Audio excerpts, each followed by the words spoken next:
অপুর মা, ও অপুর মা। আবার অপুর মা কেন? 10টা বাজলো, এখনো ঘর ঝাড় দেয়নি। কি হলো, অত চেঁচাচ্ছেন কেন? চেঁচাচ্ছি কেন? কটা বাজে, এখনো ঘর ঝাড় দেওয়া হয়নি কেন? এই রইল ঝাঁটা, আপনার ঘরের কাজ আপনি করে নেবেন। আমরা আর আপনার ঘরে কাজ করতে পারবো না। পারবি না? না, আহ, টাকার গরম দেখিয়ে আমাদের তাড়িয়েছেন, বড় বৌদিকে দিয়ে ঝিয়ের কাজ করিয়েছেন।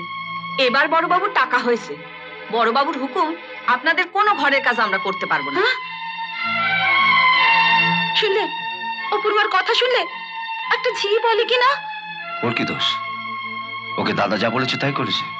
তাই বলে বাড়ির একটা ঝি?